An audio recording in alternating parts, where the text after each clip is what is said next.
Jaz sem Anja Zagomilšek, prihajam iz Zavoda Vozim. Letos bomo v našem zavodu skupaj s koordinatorjem Ministrstvom za infrastrukturo izvajali podporne aktivnosti v času Evropskega tedna mobilnosti. Tudi letos med 16. in 22. 9. Podrobnosti letošnjega že 20. Evropskega tedna po vrsti pa vam bomo predstavili magistra Polona Demšar Mitrović iz Ministrstva za infrastrukturo, ki bo predstavila ETM 2021 in sicer temo, slogan in pa malo podrobnejše o 20-letnici. Dr. Mateja Markelj iz Javne agencije za varnost prometa, ki bo predstavila Evropsko nagrado za prometno varnost v mestih, ki je bila lani prvič podeljena za leto 2019. Potem magistra Janja Križman Miklavčič iz Ministrstva za zdravje, ki bo predstavila projekt Dober tek Slovenija, zdravo uživaj in več gibaj. In pa Luka Škulj iz Ministrstva za infrastrukturo, ki bo predstavil javni razpis za sofinanciranje aktivnosti ETM 2021. Vas pa povabim, da vsa vprašanja, ki se vam porajajo tekom teh predstavitev, ki bojo ena za drugo, postavite v chat oziroma sporočila ali pa si jih zapomnite in jih boste potem v skupni razpravi postavili, da bomo vsem skupaj odgovorili na njih. Zdaj bi pa jaz besedo kar predala prvi Poloni Demšar Mitrović. Samo da še predstavim. Polona, izvolite. Ja, hvala lepa, lepo pozdravljeni. Takole nadaljavo. Res si kar težko predstavljamo, da smo se še pred dobrim letom na 4. konferenci družili v tako velikem številu, kjer se nas je preko 200 zbralo v živo. Danes pa takole, težko bi pričakovali take spremembe, pa vendarle zgodile so se, upamo pa, da do jeseni se bo situacija toliko popravila, da bomo lahko naš Evropski teden mobilnosti izpeljali brez bistvenih omejitev. Morda vseeno previdnost pri pripravi programov in priprava neke variante A in B, če se bodo kakšne omejitve kljub temu tudi jeseni dogajale. Mogoče danes bomo predstavili nekaj o temi, sloganu in 20-letnici Evropskega tedna mobilnosti. Najprej tema je varno in zdravo s trajnostno mobilnostjo. Vidite, da je tema širša od samega slogana in poleg zdravja posebej vzpostavlja še varnost v prometu.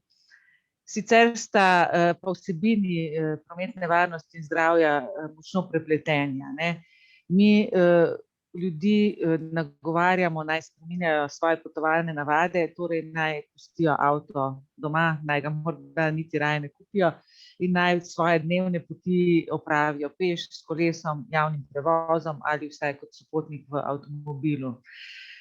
Predvsem pa je naša dolžnost ob tem, da ljudem zagotovimo, da to počnejo na varen način, ne bomo spodbujali otrok, naj hodijo peš v šolo, če za to nimajo varne infrastrukture. Hkrati morajo biti pa ljudje, tudi če imajo ustrezno infrastrukturo, primerno podučeni, izobraženi, kako naj se v prometu obnašajo samozaščitno. Tako da, kar počnemo na to temo, vedno gre za preplet številnih aktivnosti, od celostnega prometnega načrtovanja na eni strani do prostorskega načrtovanja, kako urediti prostor v našem kraju. Aktivnosti s področja prometne varnosti, aktivne mobilnosti, letos vse s poudarkom na zdravju, in kot smo že sicer poslušali v plenarnem delu današnje konference, treba si je pripraviti paket ukrepov, ker en sam ukrep težko ali pa skoraj da zagotovo ne bo dal želenega učinka in moramo vedno pogledati na zadevo širše, celovito. To je nekako naša usmeritev tudi v tem Evropskem tednu mobilnosti. Slogan letos pa se glasi: živi zdravo, potuj trajnostno. Res za letošnje leto ne bi mogli imeti boljšega slogana, saj se v času epidemije skoraj vse vrti okoli zdravja In tudi sicer so pokazale raziskave v številnih evropskih mestih in pri nas, da ljudje še toliko bolj cenimo zelene površine v svojih soseskah, ker pač nekih običajnih rekreacij, ki smo jih vajeni bili izvajati mogoče v telovadnicah, ne moremo, ne? In toliko bolj cenimo, da lahko, ko odpremo vrata svojega doma, stopimo na neko urejeno pot, da lahko gremo peš in da je to varno in lepo urejeno.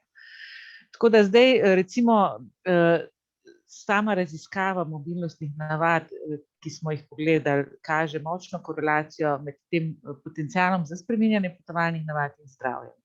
Mi smo že pred 10 leti naredili eno prvih takih javnomnenjskih raziskav za potrebe kampanje o javnem potniškem prometu in takrat smo bili mogoče celo malce presenečeni, da ni najpomembnejši vidik okolja tisti, ki ljudi prepriča, ampak se je že takrat pokazalo, da najbolj prepriča ljudi ravno vidik zdravja. Tako da očitno pač smo ljudje naravnani na to, da najlažje razumemo stvari, ki se nas res direktno, neposredno tičejo. Zdaj, lansko leto je bila pa zaključena IPOP-ova raziskava v okviru LIFE projekta, ki je pa pravzaprav pokazala, da se v teh 10 letih zadeve niso bistveno spremenile. Razen tega, da smo ljudje še vedno močno navezani na avto in da smo tle pravzaprav na nek način lenobe, ki se ne znamo prestaviti iz cone udobja in delamo business as usual, to, kar smo navajeni, ne, kar nam je najbolj priročno, je spet se pokazalo, da smo pripravljeni spremeniti navado ravno zaradi zdravja. Tako da mogoče za ilustracijo podatek, da je več kot 50% vprašanih dejalo, da bi se na pot odpravilo peš namesto z avtom, če bi imeli za to zagotovljene varne in udobne pogoje za pešačenje. To se pravi, navajajo se široke pločnike, dvignjene prehode za pešce ali pa na primer drevesa ob pešpoti. Podobno so ugotavljali kolesarji, kjer jih je 1/3 povedala, da bi zamenjali avto za kolo, če bi to imelo pač dokazan učinek na zdravje. Mogoče vseeno kot zanimivost to, da se je pa pokazalo, da recimo ne bi ljudje spremenili navade ob podražitvi vožnje z avtomobilom.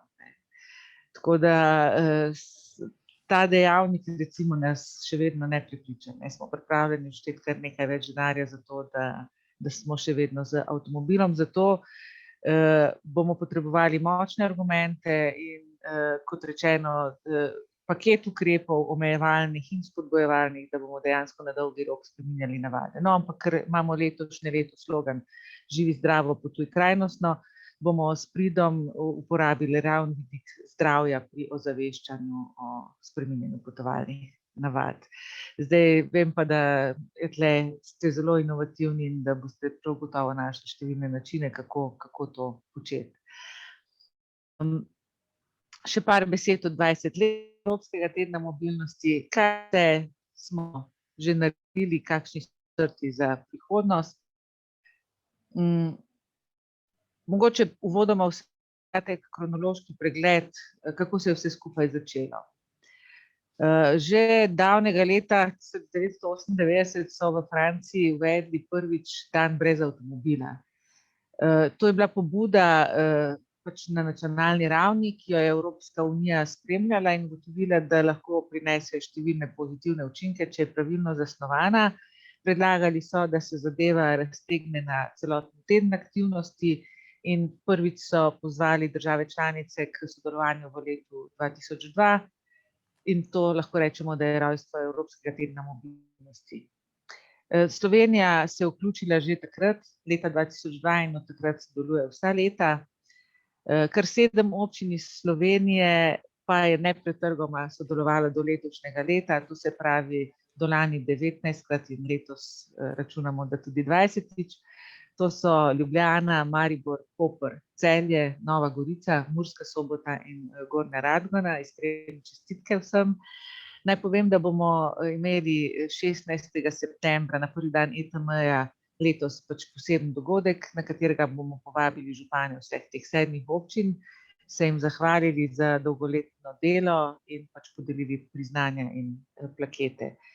Ker bomo takrat v času predsedovanja Slovenije Svetu EU, bo to hkrati vzporedni dogodek neformalnemu srečanju ministrov pristojnih za promet in energijo.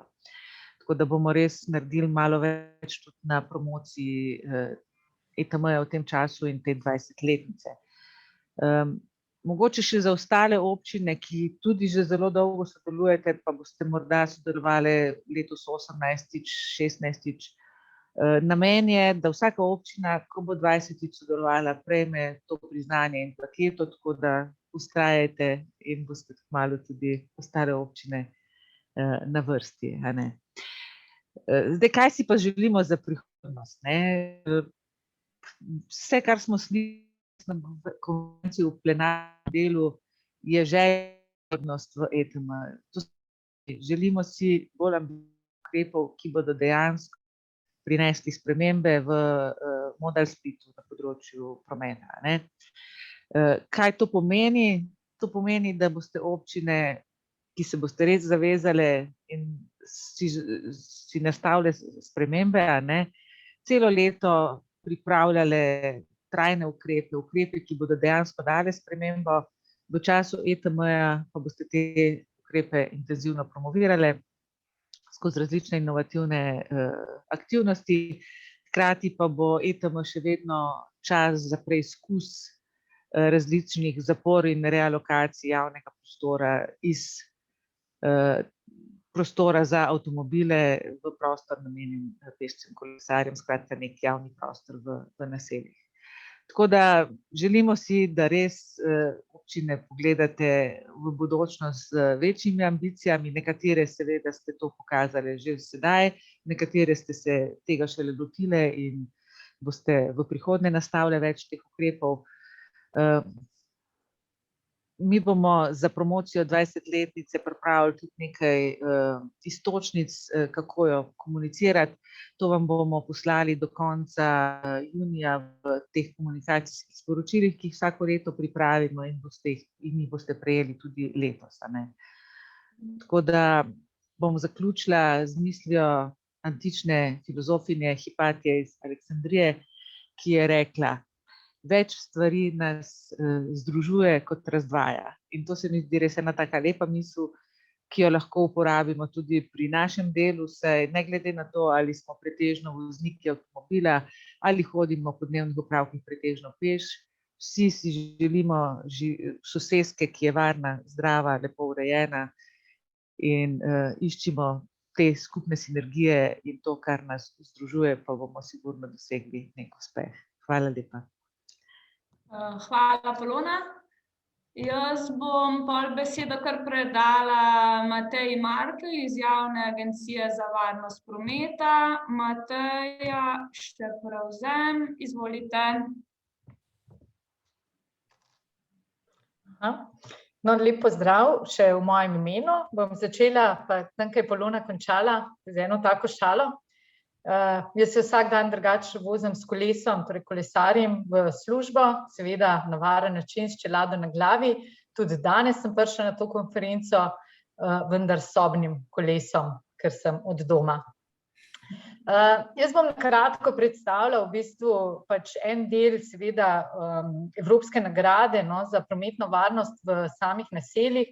In bi za začetek mogoče izpostavila to, kar je bilo že v prvem delu, torej dopoldanskem v predstavitvah, pa tudi Polona je zdaj v zadnjem delu to zelo jasno označila, namreč trajnostne mobilnosti v bistvu ne more biti brez same tudi prometne varnosti, ki je eden izmed ključnih elementov. In to nista ne tekmovalni področji, ampak gresta dejansko z roko v roki in se morata dopolnjevati, ker ne moremo si predstavljati, da gre za neko trajnost, če imamo žrtve in pa hudo poškodovane zaradi prometa v tem delu. In ponavadi ali pa v veliki meri se tudi cilji v končni fazi zelo pokrivajo, namreč velika večina oblik prometa, ki je bolj trajnosten, torej alternativnih načinov motoriziranemu prometu, je tudi veliko bolj varna.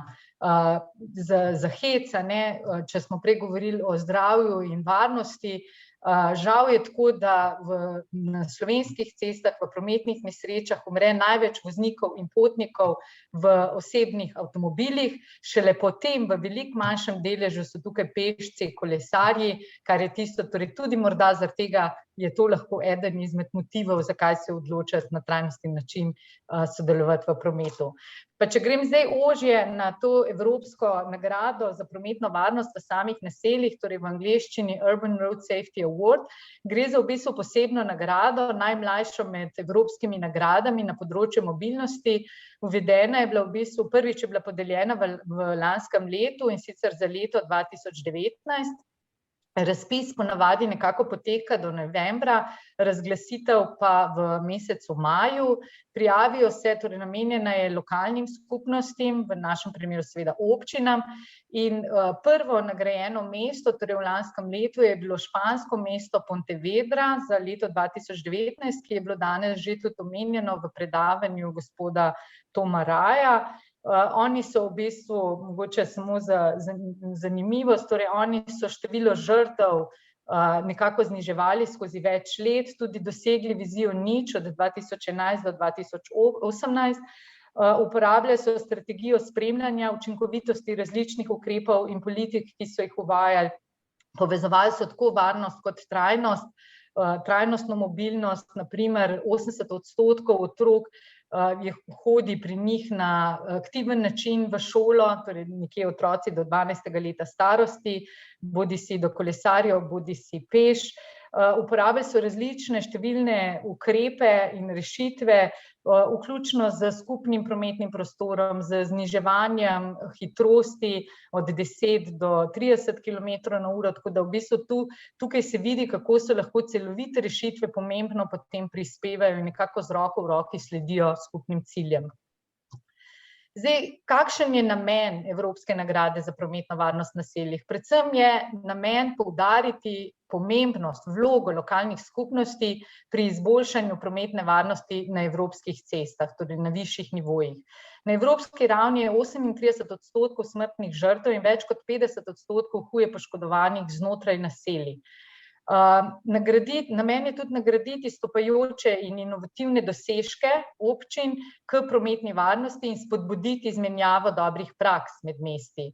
In hkrati je ta nagrada namenjena lokalnim skupnostim za uvedbo celostnih rešitev, kot sem že omenila, torej k izboljšanju prometne varnosti v naseljih z uveljavitvijo prepoznanega koncepta varnega sistema, torej Safe System Approach oziroma vizije nič. Zakaj to poudarjam naselja? Naselja so v bistvu polje, področje, območje, kjer se žal zgodi kar ogromno število prometnih nesreč in tudi tiste najhujše posledice, torej smrtne žrtve in pa hudo poškodovane, imamo na lokalni ravni v zelo visokem številu. V lanskem letu za Slovenijo je bilo 41% vseh umrlih v prometnih nesrečah znotraj naselij, torej v lokalnih okoljih, torej 33 oseb. Če pogledamo povprečno za zadnjih 5 let, je 33% vseh umrlih in 68% vseh prometnih nesreč nastalo znotraj naselij. Večinoma so v te prometne nesreče udeleženi ranljivejši udeleženci, torej tisti, ki so tam prisotni, pešci, kolesarji, otroci, starejši, invalidi in druge osebe s primanjkljaji. In lokalno okolje je seveda tudi tisto območje, kjer živimo, kjer gremo v trgovino, kjer gremo v vrtec, v šolo, kjer imamo svoje prijatelje, kjer imamo svoje starše, sorodnike in seveda je tukaj tudi ta čist človeški vidik, da imamo kot občani pravico do varnega bivalnega okolja, kar pomeni tudi prometno varnega okolja. In zato je zelo pomembno, da se tudi na lokalni ravni pomembno spodbuja in prispeva k prometni varnosti, ker na ta način v bistvu se dosegajo lahko potem tudi širši družbeni cilji. Zdaj, izhodišča, pri nas smo že pred leti podeljevali nagrado, takrat je bila usmerjena bolj v večjo varnost pešcev, torej v različne ukrepe za večjo varnost, tako imenovano pešcem prijazna občina. Kar nekaj občin je takrat tudi sodelovalo, podelili smo priznanja. in tudi žal se pač ta ukrep sicer ni do danes obdržal, ampak daje pa neko kar primere dobre prakse, na katerih lahko gradimo naprej. Kaj imamo tudi v Sloveniji? Imamo dobro delujočo mrežo občinskih svetov za preventivo in vzgojo v cestnem prometu, ki v bistvu dejansko v skoraj vsaki občini, skoraj vsaki lokalni skupnosti ima svoje mesto in svojo vlogo. Nekateri so bolj aktivni, nekateri manj. Imamo tudi seveda resolucijo o nacionalnem programu varnosti cestnega prometa, ki poudarja tudi lokalno raven in v okviru Javne agencije za varnost prometa koordiniramo aktivnosti pač za večjo prometno varnost na nacionalni ravni. V okviru našega portala SPV tudi nudimo različne informacije in primere dobre prakse. In pa mogoče, kar je najbolj pomembno, da v vaših lokalnih okoljih absolutno poteka veliko aktivnosti, s katerimi se splača pohvaliti, tudi veliko rezultatov in ključno je, da se te povezujejo med seboj iz različnih področij. Če tukaj nekako izpostavim, občinski SPV je kot nek tisti koordinator, ki povezuje različne deležnike na lokalni ravni, od občinske uprave, projektov in aktivnosti v osnovnih šolah, potem upravljalca ceste, nadzorstvenih organov, kot je občinsko redarstvo, tudi policija na lokalni ravni in seveda tudi nevladne organizacije. Katera so merila za nagrado? Res vabim, da vse občine pač razmislite o sodelovanju v okviru te nagrade. Že prej je bilo izpostavljeno, zdaj je nagrada mlada, nova, zato je morda nekoliko manj konkurence in se nekako mogoče lažje pride do samih lovorik, pa ne zaradi lovorik samih po sebi, ampak zaradi tega, ker nam s tem pokažejo, da smo na pravi poti, hkrati pa na ta način tudi lažje uveljavljamo cilje za naprej. Bodisi da pridobimo politično podporo, bodisi da alociramo različna potrebna finančna sredstva.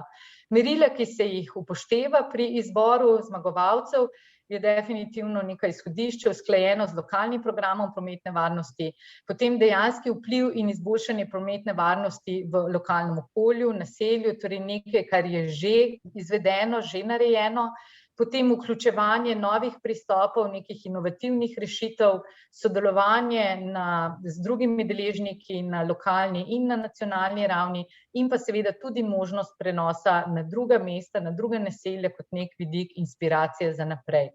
Več informacij v zvezi s samo nagrado je na tej uradni spletni strani, torej mobilityweek.eu. Hkrati pa bodo vse informacije in tudi z naše strani podpora tudi preko našega portala SPV. Hvala. Hvala, Mateja, tudi vam. Zdaj bi pa besedo predala kar Janji Križman-Miklavčič iz Ministrstva za zdravje, ki nas bo spodbudila k gibanju v času ETM ali pa mogoče tudi skozi celo leto. Upamo, da tudi skozi celo leto. Janja. Živjo, me slišite, a ne? Prezentacijo sem tudi prevzela, tako da bi kar lepo začela in vas najprej lepo pozdravljam. Moja naloga danes je predvsem, da vam predstavim možnosti za vključevanje zdravja v aktivnosti ob letošnjem Evropskem tednu mobilnosti in pa da vas seveda prepričam, da je gibanje zdravo.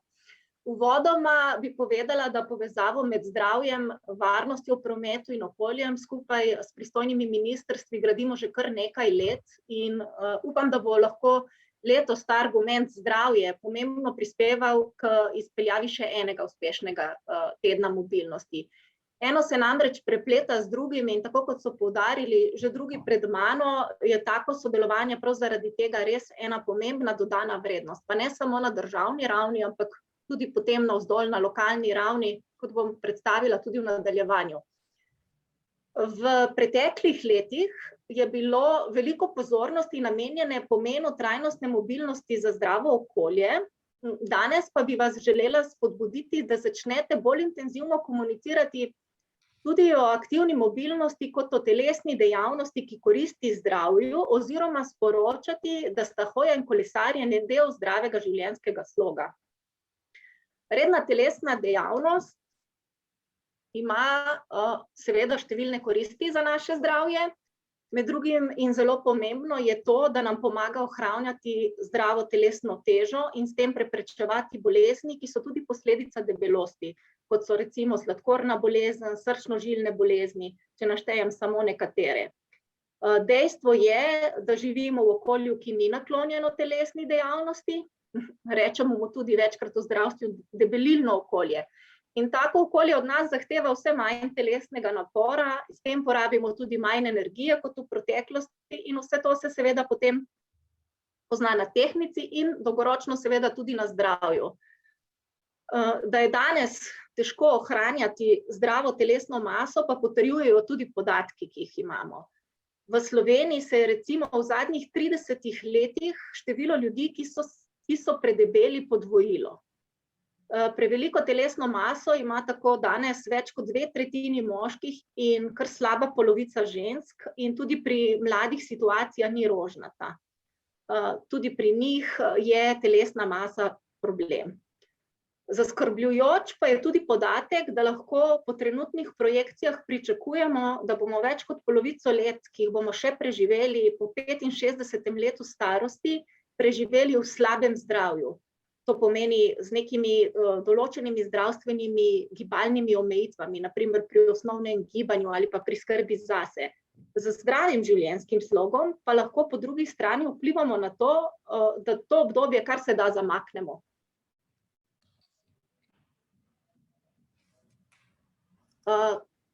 Drugače pa so bile decembra lani, v času koronavirusa že, izšle tudi nove smernice Svetovne zdravstvene organizacije za telesno dejavnost, ki prvič opozarjajo tudi na problem okolja oziroma na problem sedečega načina življenja pri doseganju priporočil za telesno dejavnost.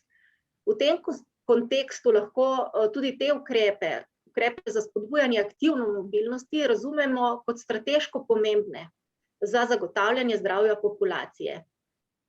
Te smernice, kot sem rekla, ki so nastale v času koronavirusa, še posebej sporočajo, da je prav v tem času tudi nekaj telesne dejavnosti, bolje kot nič, čeprav je seveda več bolje.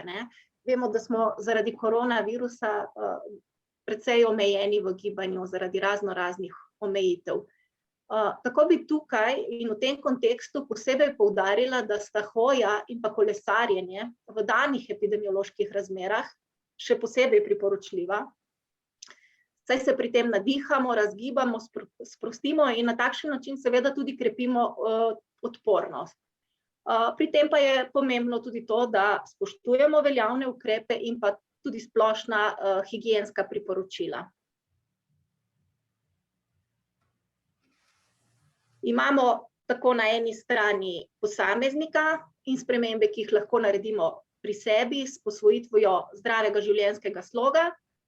Na drugi strani pa so nujne tudi spremembe okolja na način, da bo zdrava izbira postala tudi lažja izbira. Že leta 2015 je to slovenski parlament prepoznal in sprejel resolucijo o nacionalnem programu o prehrani in telesni dejavnosti za zdravje.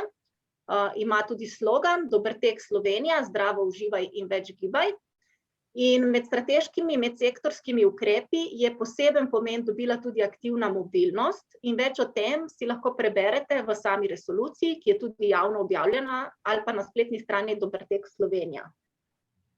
Danes bi med sistemskimi ukrepi zdravstvenega sektorja za izboljšanje zdravega življenjskega sloga na lokalni ravni poudarila pomen novih centrov za krepitev zdravja, kjer so na razpolago številne možnosti in pa tudi usposobljeni kadri, ki imajo za temeljno nalogo pravzaprav izboljšati prav zdravje v lokalni skupnosti.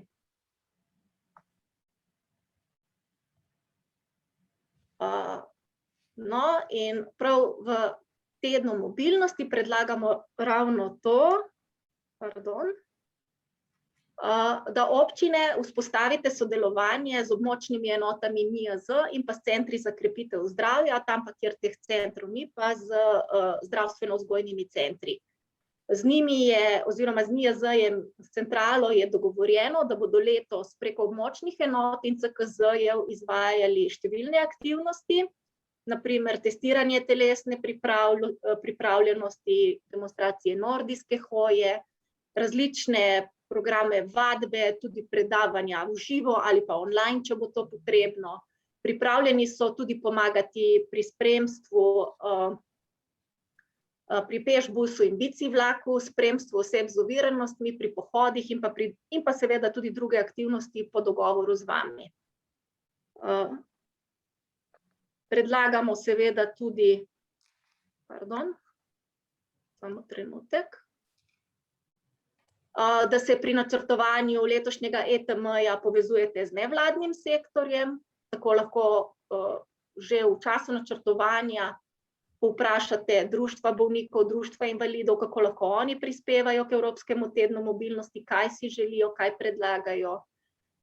Športna društva lahko recimo pomagajo pri organizaciji kolesarskega prihoda otrok v šolo, lahko organizirajo razne delavnice spretnostne vožnje na kolesu. Zelo zanimivo se mi zdi tudi sodelovanje s kulturnimi društvi in pa s kulturnimi ustanovami, urbani sprehodi, pravljične poti, morda lahko organizirajo kakšen koncert na začasno zaprtih parkiriščih, knjižnice lahko morda organizirajo kako zanimivo razstavo in podobno. Seveda teh predlogov je ogromno, mi smo jih zbrali, nekaj najpomembnejših, in smo jih zbrali v dokumentu, ki je objavljen tudi na spletni strani Slovenske platforme za trajnostno mobilnost, in tam so tudi kontakti na lokalni ravni. Jaz bi počasi zaključila, preden pa zaključim, pa bi vas povabila še na eno delavnico, ki jo bo imel Urbanistični inštitut 7. aprila in je namenjena prvenstveno prostorskim načrtovalcem in pa seveda vsem drugim, ki jih to zanima. Tema pa bo prostorsko načrtovanje za spodbujanje telesne dejavnosti prebivalstva. In ta delavnica je del programa Ven za zdravje, ki ga sofinancira naše ministrstvo, in vas vabim ob tej priložnosti tudi, da si ogledate priročnik na to temo, ki je ravno tako javno dostopen. To bi bilo na kratko z moje strani vse, če pa bo še kakšno vprašanje, bom pa potem odgovorila na koncu.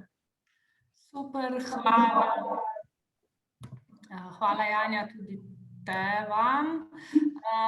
Zdaj pa še zadnji, ki bo govoril o javnem razpisu za sofinanciranje aktivnosti ETM, Luka Škulj. Luka, izvolite prevzeti. Še vi. Hvala lepa. Lep pozdrav še v mojem imenu. Moje ime je Luka Škulj in sem sodelavec v sektorju za trajnostno mobilnost in prometno politiko na Ministrstvu za infrastrukturo. V nadaljevanju pa bom predstavil lanski razpis za sofinanciranje Evropskega tedna mobilnosti, zatem pa usmeritve in cilje letošnjega razpisa, ki je zaenkrat še v pripravi.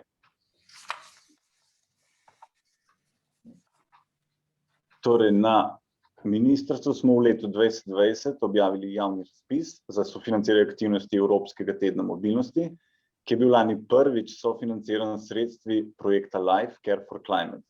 Na lanski razpis za sofinanciranje aktivnosti se je prijavilo 35 občin, kar predstavlja približno 17% vseh slovenskih občin.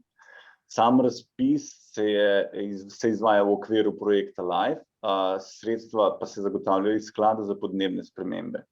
Predvidoma bo v okviru tega projekta objavljenih še 5 razpisov za sofinanciranje aktivnosti tedna ETM, zadnji pa bo predvidoma leta 2025. Lani je bilo razpisanih 200.000 evrov, občine pa so porabile za aktivnosti približno 154.000 evrov. Delež lastnega sofinanciranja občin je bil 74.000, v glavnem to pomeni davek na dodano vrednost, pa nekaj tudi zneska za aktivnosti, ki so zahtevale pač višje sredstva. Aktivno udeleženih v aktivnostih tedna ETM je bilo okoli 13.000 ljudi. Pomemben del vseh teh izvedenih aktivnosti pa je seveda promocija oziroma osveščanje in informiranje prebivalstva. In s tem, da je večina občin te aktivnosti oglaševala na družabnih omrežjih, programi tedna je objavljeni na občinskih spletnih straneh in občinskih glasilih, druge občine so oglaševali na radiju, televiziji in tako naprej.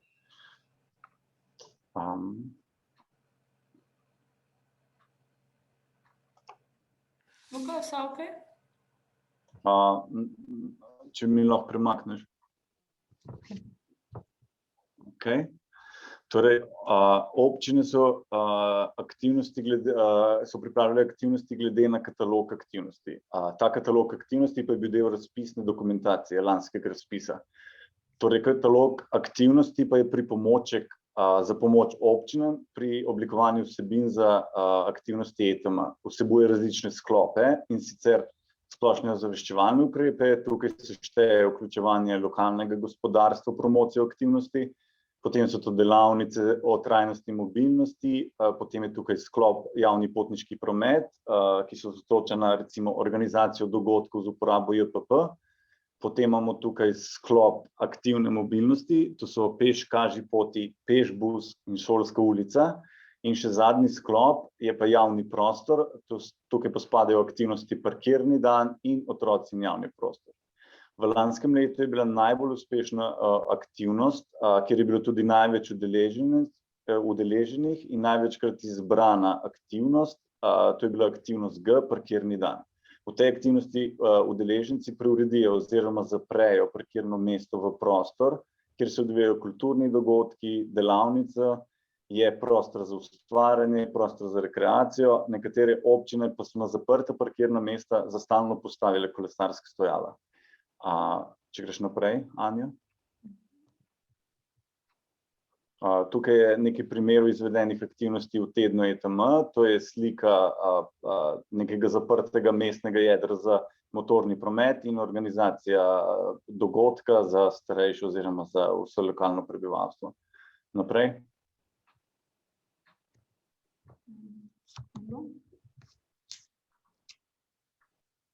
Tukaj imamo pač postavljena kolesarska stojala, pa kar naprej. To je dogodek za šolarje, spet na zaprtem parkirišču za avtomobile. In še zadnji slajd. Tukaj so pa, se mi zdi, da je to občina Novo, so pa zaprli v bistvu spet 2 parkirna mesta in izvedli kulturni dogodek oziroma knjižnico. Naprej. Torej, predvidoma pa bo letos na letošnjem javnem razpisu namenjeno 290 000 evrov. V letu 2021 pa smo na podlagi izkušnje iz preteklega leta nekoliko spremenili oziroma osvežili katalog aktivnosti, o katerem sem govoril. Razširili smo sklop spodbujanja aktivne mobilnosti, in sicer aktivnega prihoda v vrtec in šolo, da sedaj zajema vse skupine mladostnikov od vrtca do srednje šole. Nove vsebine smo dodali tudi največkrat izbrani aktivnosti v letu 2020, parkirni dan, ker želimo spodbujati občine, da se s trajnostno mobilnostjo ukvarjajo ne samo v času ETM, ampak spodbujamo, da aktivnosti in promocija traja skozi vse leto.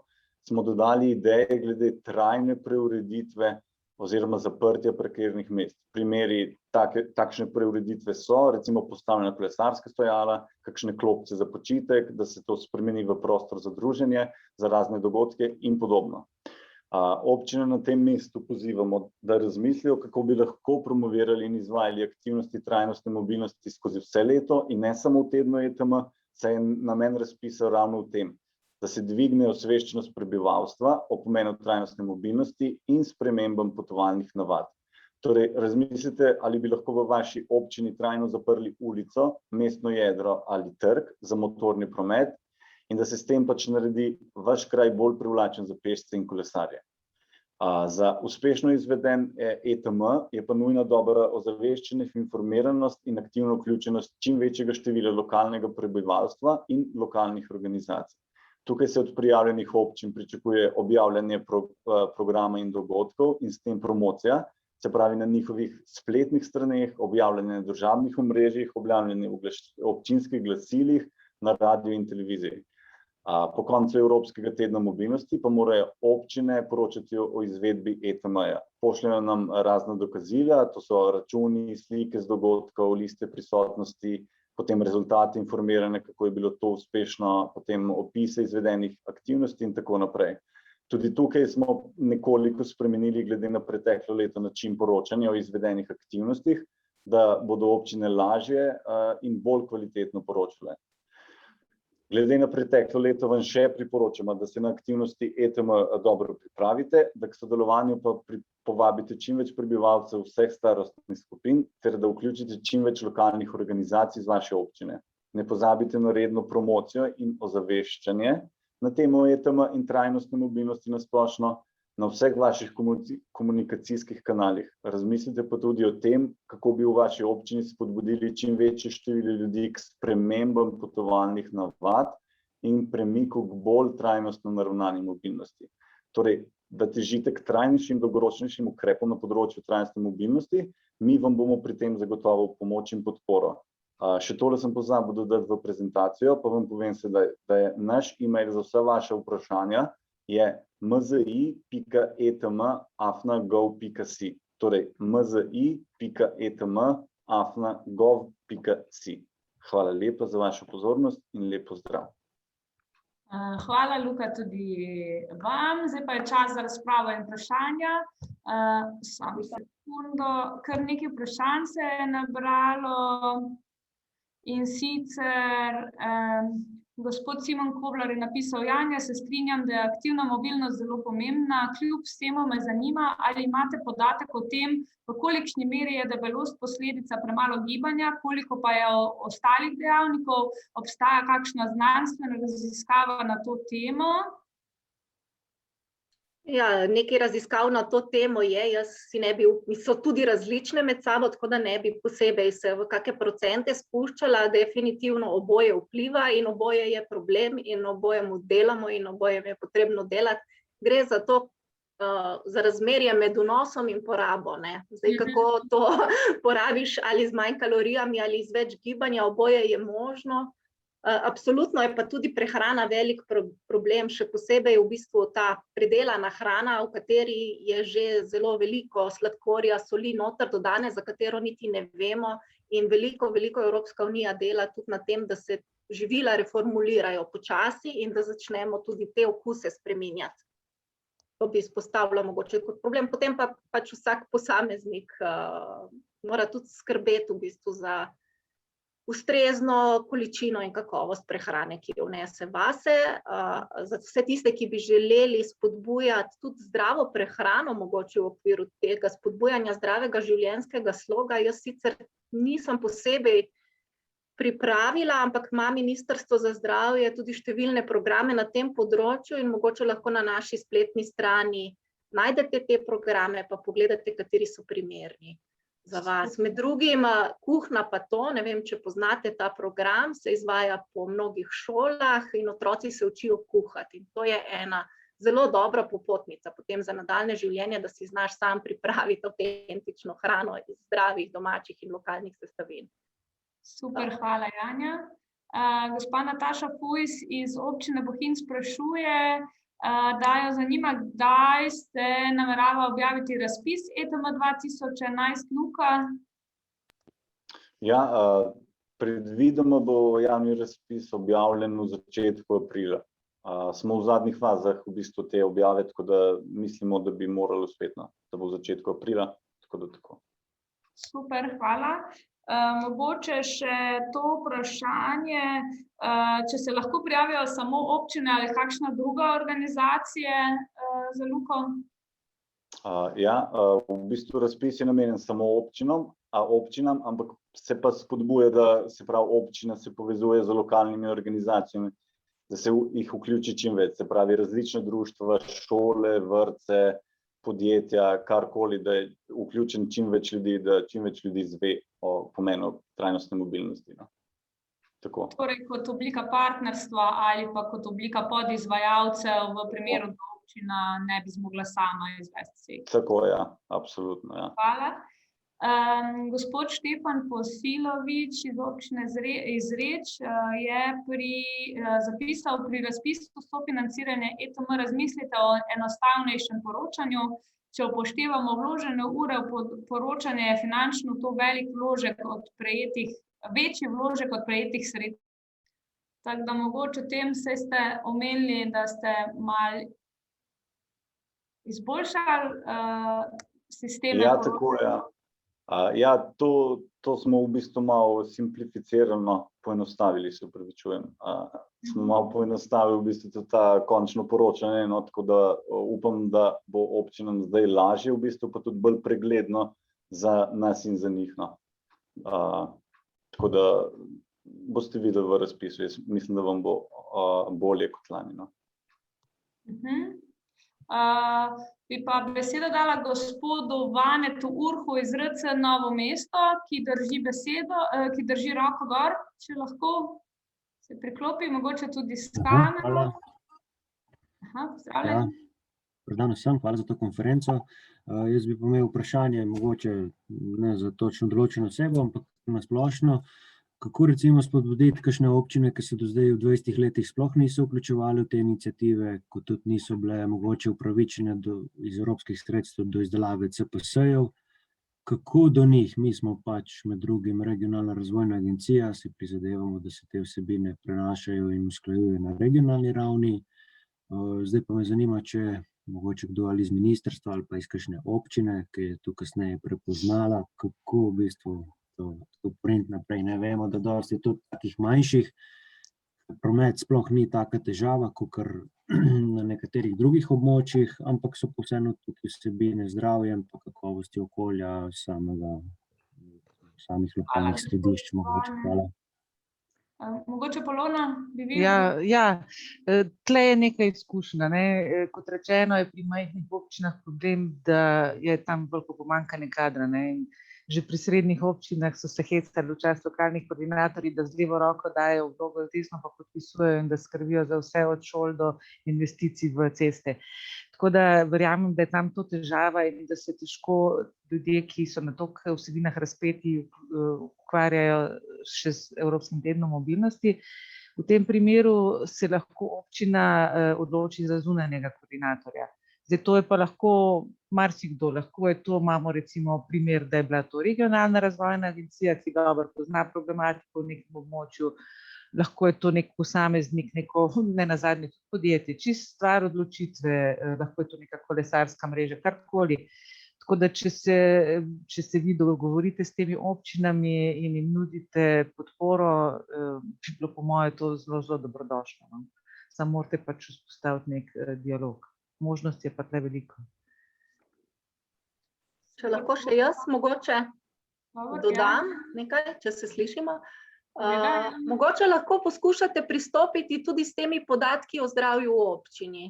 Jih najdete na portalu Zdravje v občini, v Google, vtipkate in s temi podatki, kakšno je konkretno zdravje v občini, kje so slabši, kje so boljši, začnete neko debato z njimi in potem mogoče kaj bi lahko v bistvu skupaj naredili, da se to stanje izboljša.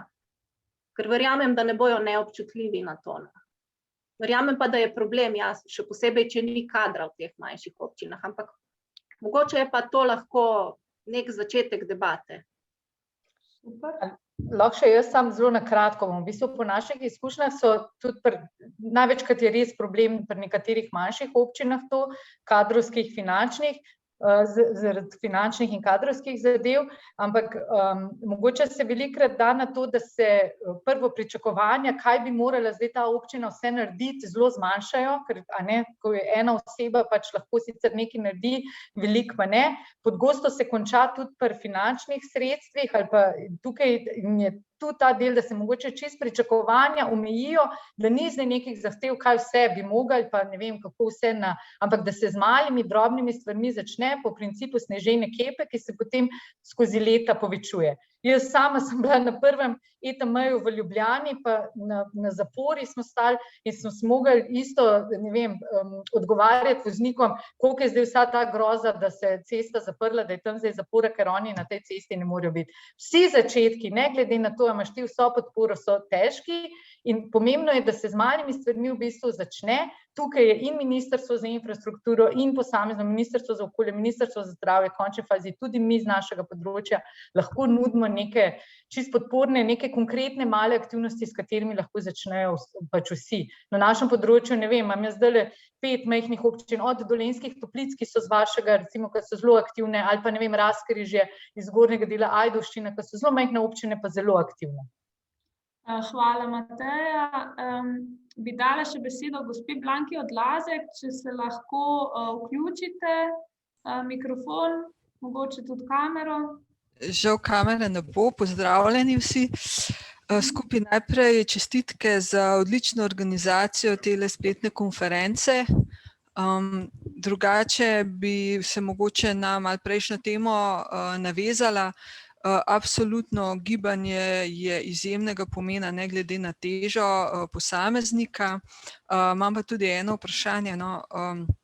Sej verjetno sigurno piše v določenih dokumentih, ampak če bi mi lahko osvežili mogoče spomin, kakšna je ciljna stopnja motoriziranosti osebnega prometa na 1000 prebivalcev, ki jo Slovenija v bistvu želi doseči in tudi ohraniti? Polona ali pa Mateja, mogoče? Mislim, jaz z vidika prav prometne strategije z neko številko ne znam postreči.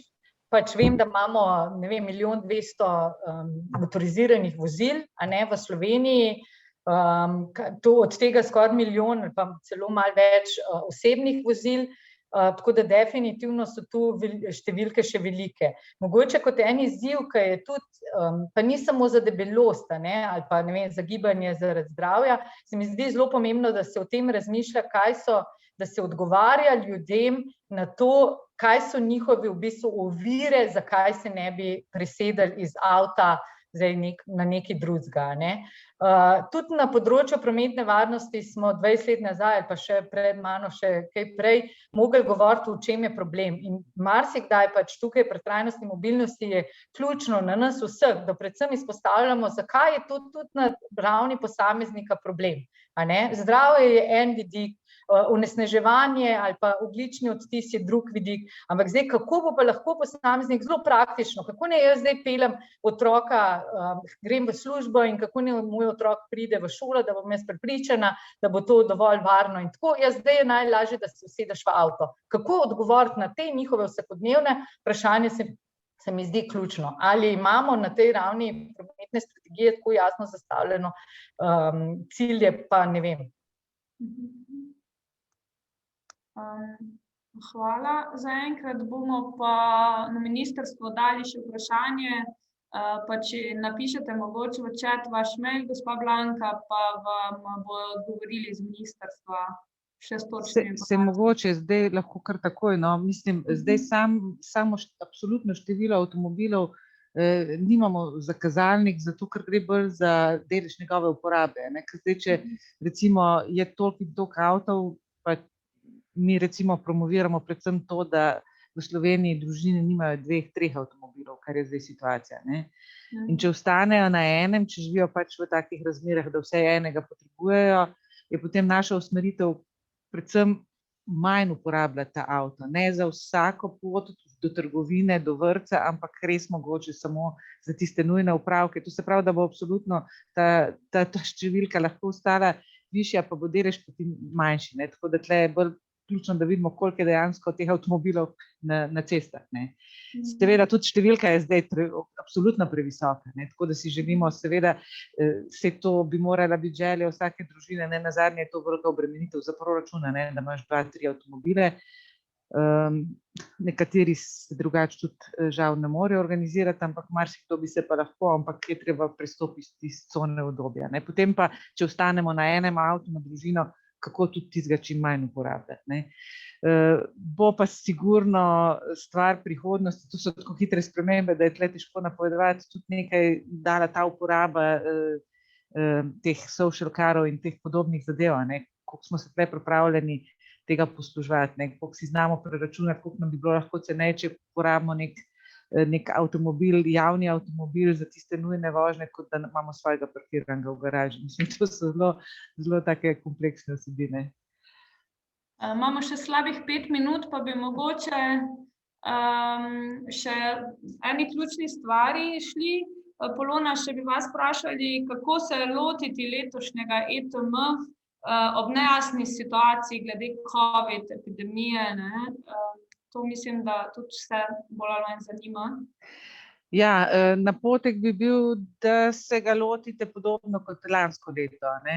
Zdaj lani smo pripravili nek predlog, kako se lotiti nabora ukrepov svojega programa, da ne bi bili preveč odvisni od situacije, ki se lahko zgodi jeseni.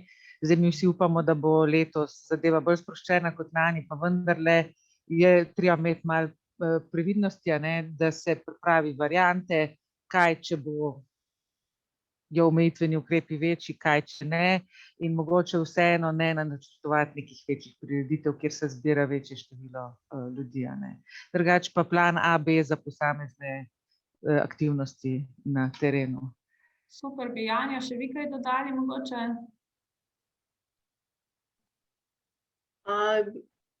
Ta naš predlog, da se povezujete z močnimi enotami NIJZ, oni vam bodo tudi tle najbolj znali svetovati glede na trenutna priporočila in na trenutne omejitve, ki bodo takrat v veljavi. Kako se zadev lotiti, kakšni dogodki kakšni ne, verjetno ne v zaprtih prostorih, če na odprtem, na kakšen način in kako ne. Teh usmeritev je ogromno in tukaj vam taka pomoč lahko pride zelo prav. Super, zdaj bi pa še eno vprašanje od gospe Jane Habjan. Ali v okviru trajnostne mobilnosti imate načrtovane tudi druge projekte glede multimodalne mobilnosti na državni ravni? Sicer se to ne tiče čist ETM-ja, ampak vseeno. Ja, zdaj, kar se tiče multimodalnosti, tu vedno trčimo v končni fazi na javni prevoz. Zdaj, kar se tega tiče, lahko povem to, kar pripravlja sektor za javni prevoz, kolegi iz našega direktorata. Mi smo danes predstavili zakon o celostnem prometnem načrtovanju in kot rečeno je to del paketa zakonodaje. Poleg tega se pripravljata še zakon o alternativnih gorivih pa zakon o upravljavcu JPP-ja. Ta naj bi postavil temelje za možnost boljše, bolj učinkovite organizacije javnega prevoza. In res brez tega bomo težko delali ključne korake. Na ravni nekega naselja že lahko kolesarimo, lahko hodimo, vse ostalo bo pa naredil javni prevoz in tu bo to ključno. To bo ključno in upam, da bo tle res narejen ta bistven korak, brez katerega ne bomo mogli naprej. Hvala, Polona. Pa še Simon Koblar je dal en komentar in sicer glede motorizacije. Bi bilo smiselno meriti število prebivalcev, ki bi lahko imeli osebni avtomobil oziroma imajo vozniško dovoljenje, a nimajo avtomobila. Tudi število na 1000 prebivalcev se statistika izkrivlja, ker je odvisna od starostne strukture prebivalcev, se pa sicer strinja s Poloninim komentarjem. Tako da jaz imamo še sicer slabih 40 sekund. Ja, čisto na kratko. Okej, sem hotela povedati. Ja, hotela sem povedati tudi, da je epidemija tudi ta del zelo lepo prinesla, ne samo zdravstven vidik. Pokazala je tudi, kako v bistvu se da zelo trajnostno živeti, če nimamo teh vsakodnevnih opravkov, pač odhoda na delo, ampak delamo od doma, se zmanjša. Nam je promet padel v nekaterih mestih za polovico, v nekaterih mestih, ki se pa že obujali, pa za 30%. In to je neka tista lahko ciljna v bistvu usmeritev, v katero bi lahko šli tudi izven epidemije, ne? Dobro, dogovorjeno, hvala. Tako, jaz bi se zdaj zahvalila. Vidimo se v glavni skupini, čez 55 sekund vas bojo sami preusmerili, sicer pa stisnite Leave Breakout Room, kjer bo še zaključek konference. Tako da, najlepša hvala za vso sodelovanje do sedaj. Hvala, adijo.